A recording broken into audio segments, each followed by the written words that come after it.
चलिए अब एक्सरसाइज 11.1 का अपन क्वेश्चन नंबर 3 तक पहले पढ़ चुके हैं। चौथा क्वेश्चन इसमें सॉल्व करेंगे। पढ़ते हैं प्रश्न को। 10 सेंटीमीटर त्रिज्या वाले एक वृत्त की कोई जीवा केंद्र पर समकोणांतरित करेगी। तो क्षेत्रफल ज्ञात करना है संगत वृत्तखंड का और संगत त्रिज्य खंड का। चलिए कोई दिक्कत नहीं है, आराम से समझेंगे कॉपी में बिल्कुल, ताकि आपको एक तरीका भी मिल जाएगा, हिंट भी कोई परीक्षा में आपको कैसे करना है। चलिए शुरुआत कर लेते हैं। 90 डिग्री बन जाएगा। तो प्रश्न है आपका चौथा, यहां थीटा इक्वल तो कितना बन गया है, 90 डिग्री बन गया है, ठीक है। और आर बराबरी पे जो दिया है वो दिया है 10 सेंटीमीटर। पहले बार क्या पूछा उसने, ऐसे रख देना है सवाल को, ऐसे लिख के, और पूछ देखो क्या बोल रहा है। संगत लघु वृत्तखंड का क्षेत्रफल ज्ञात करो। तो यदि अपन इसके चित्र की बात करें ना, तो ये इस टाइप से चित्र बनेगा, ये ध्यान से देखना है। क्या बोला उसने, 10 सेंटीमीटर की त्रिज्या है यहां से, तो आर बराबर ये कितना है, 10 सेंटीमीटर। कोई जीवा जो है केंद्र पे समकोणांतरित करेगी, तो इसको कोई जीवा को अपने ले लिया और जीवा ने 90 डिग्री का कोण बनाया है। तो ये जो हिस्सा है, ये हिस्सा ही आपका क्या है, लघु वृत्तखंड है ना। तो अपने से क्या पूछा उसने पहली बार में कि लघु वृत्तखंड का क्षेत्रफल। और ध्यान न हो आपको, तो मैंने बताया लघु वृत्तखंड कैसे निकलेगा, पूरा देखो आप, पूरा ये आपका बड़ा, ये कौन हिस्सा है, देखो बड़ा कौन है, त्रिज्य खंड है। तो इसको लिख दो पहले,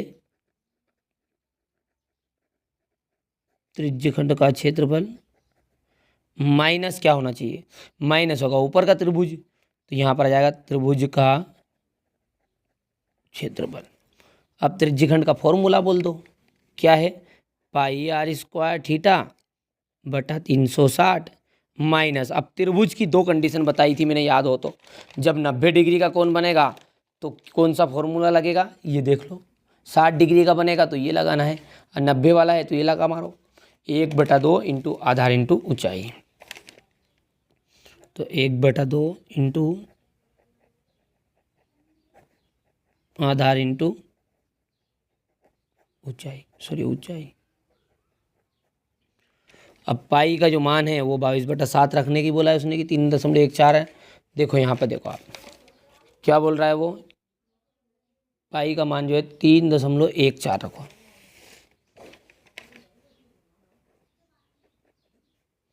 इंटू आर का मान है 10, इंटू थीटा का जो मान है वो है 90 बटा 360 माइनस 1/2, यहाँ पर ये माइनस है ना, 1/2। आधार क्या है, आधार भी यही त्रिज्या बनेगी ना, ऊंचाई भी यही बनेगी, तो 10 इंटू 10।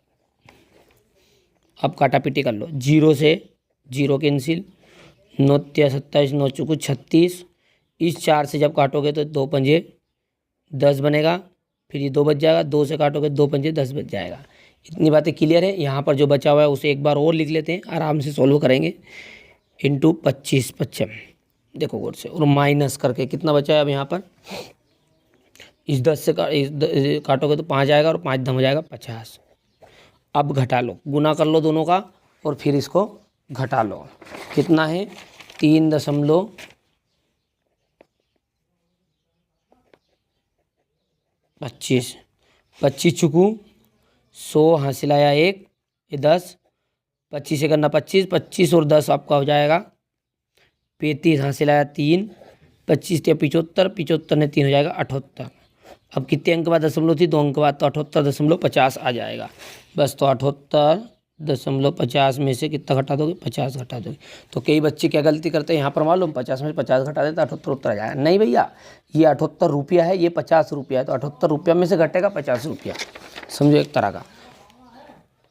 78.50 यहाँ पर आ जाएगा ये 50.00, तो 50 तो वैसे वैसा ऊपर का, 8 में 0 गया 0, और 7 में से 5 गया, तो सॉरी 8 में 0 गया तो 8 वैसे वैसा, 7 में से 5 गया 2, 28.50 आंसर आ जाएगा। थोड़ा जल्दी जल्दी कर रहे हैं इसलिए एकदम मिस्टेक हो गई, कोई दिक्कत नहीं है ना। ये आपका हो जाएगा सेंटीमीटर स्क्वायर। कर लोगे इतना तो आपको समझ में आया है पहला, इसका स्क्रीनशॉट लो।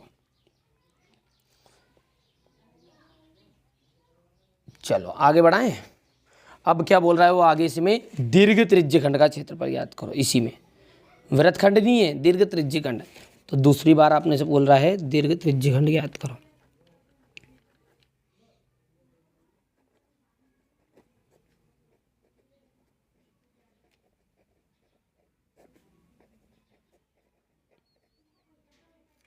दीर्घ त्रिज्यखंड का क्षेत्रफल यहाँ से। अब फॉर्मूला क्या है इसका, पाई आर स्क्वायर थीटा है ना, पाई आर स्क्वायर थीटा। या फिर अपन इसको एक और तरीका बता रहा हूँ मैं आपको, देखिए सिंपल क्या बोलना है। अच्छा हाँ, दीर्घ त्रिज्यखंड है तो इसका तो फॉर्मूला लगी है, पाई आर स्क्वायर 360 माइनस थीटा बटा 360। मैं दीर्घ वृत्तखंड का बचा समझा था एकदम से, है ना। चलो आगे देखते हैं। पाई का जो मान है वो 3.14 ही रखना पड़ेगा हमें। आर का मान जो है वो यहाँ पर दिया हुआ है 10 गुनी 10। थीटा है हमारा 360 ये तो, और इसमें से कितना घट जाएगा, 90 घट जाएगा, और बटा 360। काटा पीटी कर लो, 10 धाम 100। देखो गौर से, 10 धाम 100 और 100 का गुना इसमें जब करोगे ना तो कितना आएगा, ये इतना आ जाएगा। वो तो मेरे को पता है 314 उत्तर आएगा। ये देखो है ना, ये 100 आ जाएगा, और 100 का गुना जैसे करोगे 2 जीरो बढ़ जाएगी ये, और दशमलव के बाद 2 अंक के बाद दशमलव थी तो 314 शेष रह गया। यह ध्यान रहेगा। या फिर ये दशमलव हटाओगे ना तो ये 2 जीरो बढ़ जाएगी नीचे, और 1 जीरो से 1 जीरो, 1 जीरो से 1 जीरो। लो समझ में आ गया अब तो। 314 बचा यहाँ से तो साहब, इंटू 360 में से 360 में से कितना घट जाएगा, ओनली 90 घट जाएगा।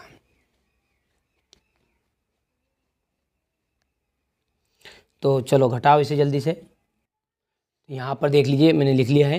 देखो 0 में से 0 बच गया, 9 में से 6 में से 9 गया, तो 16 में से 9 जाएगा तो 10 11 12 13 14 15 16 7 बच गया, और 2 वैसे का वैसा उतर गया। अब 0 से 0 कैंसिल। देखो 3 नाम 27 होगा, ये हो गया, और ये 3 एक अन्ना 3 और 3 दूने 6, 3 तिया 9 3 चुकू 12 हो गया। अब इसको 4 से काट दो, इसे देख कटे तो कटो। 4 एक अन्ना 4 4 2 8 7 12 4 14 4 5 20 4 6 24 4 7 28 28 28 हो गया, तो 29 30 31 3 बज गया, 34 बन गया। ये कट जाएगा, नहीं कटेगा है ना। तो 2 बार काट दो, ठीक है, 2 से काटो, 2 दूने 4, और यहाँ से हो जाएगा 2 एक अन्ना ये सारी काटा पीटी उधर करना है। 2 एक अन्ना 2, और 1 बज गया, 2 पंजे 10 2 सत्ते 14। तो 157 में कितने को गुना करेंगे, 3 का गुना करोगे, और बटे में कितना है अपना 2 है ये, है ना। चलो कर लो, इसका भाग ही दे दो आप तो, इसको डायरेक्टली 2 से पहले, चलो बाद में दे देना। चलो 7 21 हासिल आया 2, और 3 पंजे 15 15 2 17 हासिल आया 1, और 3 एक अन्ना 3 3 1 6 2। देखो 2 तिया 6, 2 तिया 6 हो गया, 2 पंजे 10 हो गया, 1 बज गया, 2 पंजे 10, 335.5 आंसर आ जाएगा। तो बिल्कुल सही, एकदम राइट। तो इसका आ जाएगा 335.5। अब अतः करके लिख देना है, वृत्तखंड का क्षेत्रफल इतना है, त्रिज्यखंड का क्षेत्रफल इतना। नहीं तो यहाँ पर भी आप पूरा डायरेक्टली यहाँ पर भी आंसर लिख दीजिएगा, और यहाँ पर भी आंसर लिख दीजिएगा, बात खत्म हो गई। ये तरीके से करना है ना। ये देखो